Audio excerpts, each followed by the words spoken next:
Et tout ce qu'il a transféré dehors, aujourd'hui, nous en sommes privés. Vous en êtes privés.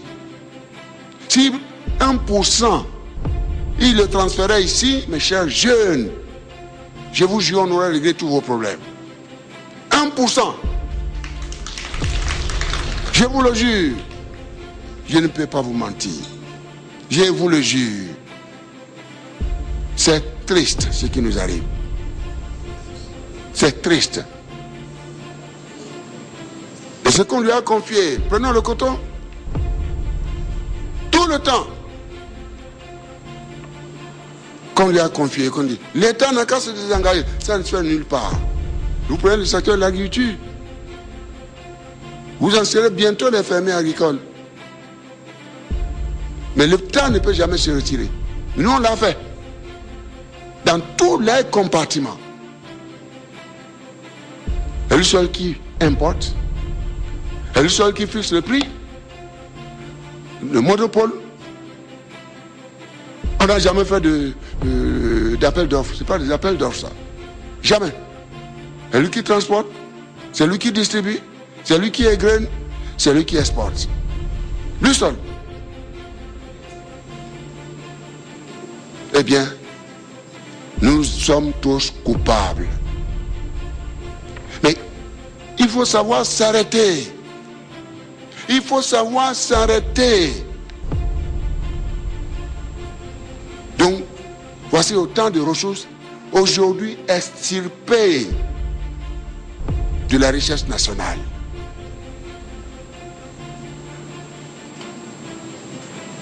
Voyez, deuxième acte. Mais utilisez cet argent maintenant pour déstabiliser la République. Détruire les institutions. Vous envoyez ces marches. C'est pas une gouvernance syndicale, ça. Vous l'avez si bien dit. Je veux bien qu'on aille à la paix. Mais appelons un chat qui est dupe. Qui est dupe. Le peuple béninois doit savoir ce qui se passe.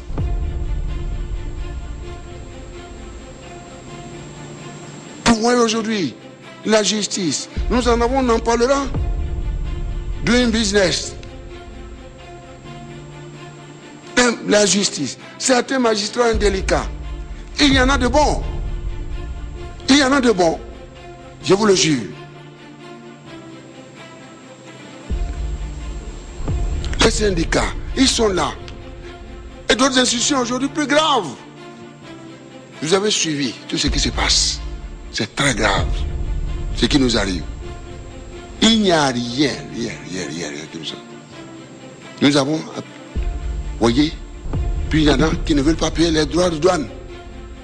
Ils sont à peine 2 ou 3 qui veulent ensanglanter notre pays, déstabiliser les institutions. L'argent est roi. Comment nous allons régler cela, mes chers compatriotes? La raison est là. Je ne peux pas vous faire de choses. Ce n'est pas une gouvernance syndicale, ça. Non.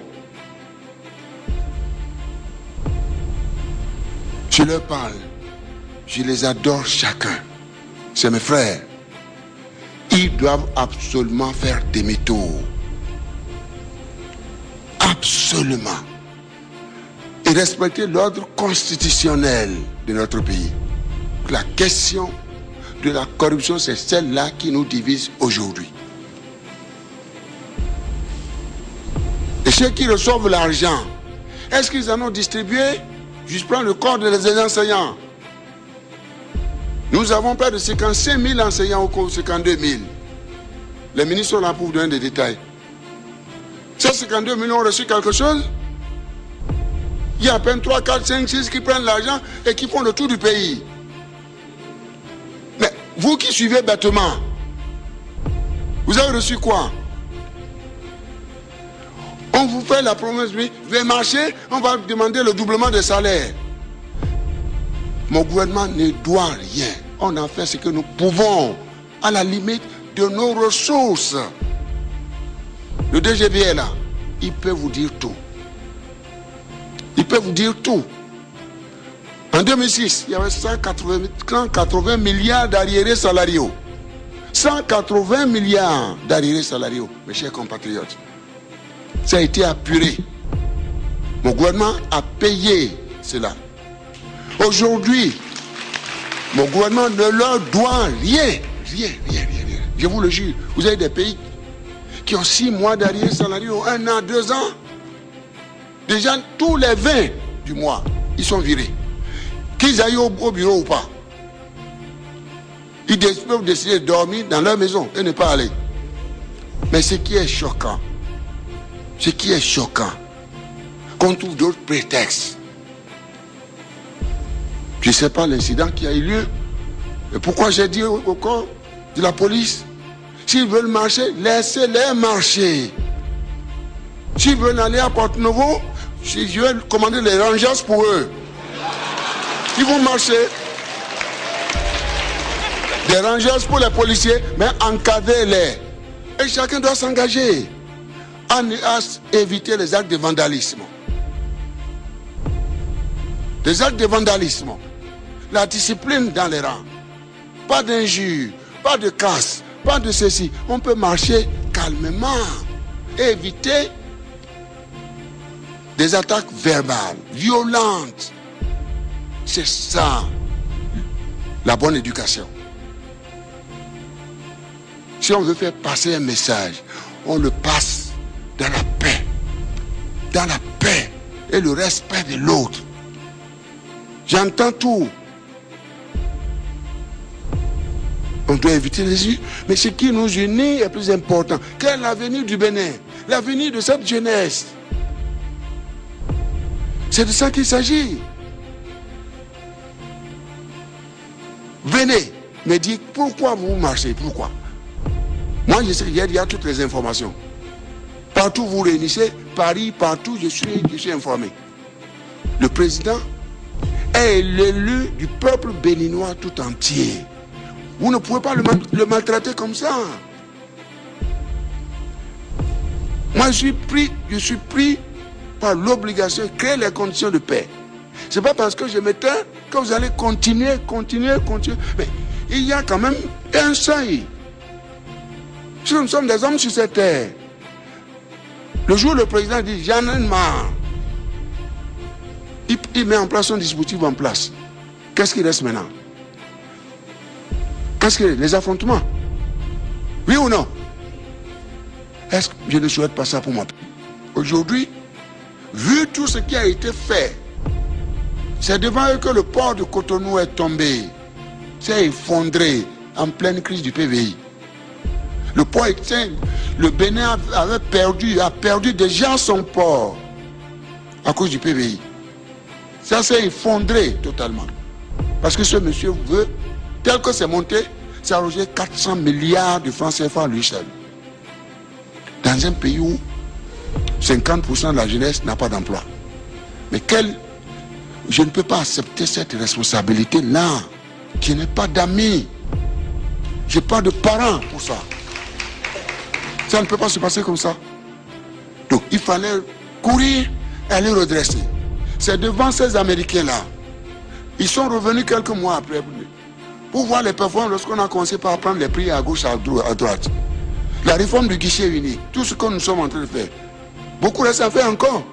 Mais lorsque j'apprends que dans les 4 coins du pays, notre port allait prendre des prix, je dis bien. Donc le port est en train de renaître. À un moment donné, nous avons perdu 70% de notre trafic est parti au Nigeria, 47% au Togo, 52% au Ghana, à cause de cette histoire de PVI. Si on le maintenait, nous on devient quoi? Un pays qui veut jouer le rôle de transit, un pôle émergent de distribution de services et autres. On ne peut pas laisser, mes chers jeunes, quel que soit le coût, même quel que soit le coût politique, il n'a qu'à ramasser tout le monde. Moi, je sais que vous êtes là, vous êtes mes boucliers. Vous êtes là. Et vous sortirez, je le sais bien, pour dire non, ce n'est pas possible. Je ne peux pas protéger. Qui vend, qui s'est donné autant de moyens. Ouais, il y a, comment dirais-je, un document qui circule dans le monde entier. Je vais recruter un clochard en Californie, en Australie, qui dit voilà le Bénin est la source de la piraterie maritime. Et de dire aux navires de ne pas venir au Bénin. Et il paye ce cabinet. Qui prend le cabinet le plus cher des États-Unis, qui le paye avec votre argent. L'argent qu'il a volé des pauvres paysans, sous le soleil, sous la pluie, qu'il paye chèrement. Ce cabinet recrute les congressmen, recrute les sénateurs, pour dire de couper l'aide publique au développement au Bénin. Et ces gens du congrès, et ces sénateurs écrivent à, comment dirais-je, à Kerry, le numéro 2 américain, qui envoie des lettres, qui a fait des enquêtes, il dit c'est des histoires, classez-moi cette lettre. Mais c'est pas fini, il continue. Le combat continue. C'est comment ça? Comment on peut vendre son pays de cette manière? Où est-ce qu'on va? Mes chers enfants, je vous en parle parce que je suis obligé. Mais nous pouvons nous relever. On est tombé par les bombes qu'on a fabriquées nous-mêmes. La classe politique à laquelle j'appartiens. Je ne veux pas me dédouaner. Si on doit être jugé, on sera jugé de tous. Et devant vous, c'est vous qui serez nos juges. Parce que je vous dois la vérité, rien que la vérité. Et je le jure. Je le jure. Tout ce qui se passe, nous avons commis, ça il n'y a rien à faire. Par des arrêtés, des décrets, de ceci, de cela, etc. Aussi à la fonction publique, des agents, des protocoles qu'on suit de gauche à droite, n'importe comment. N'importe comment. Pour découvrir que, eh bien, on a fabriqué une bombe, des bombes,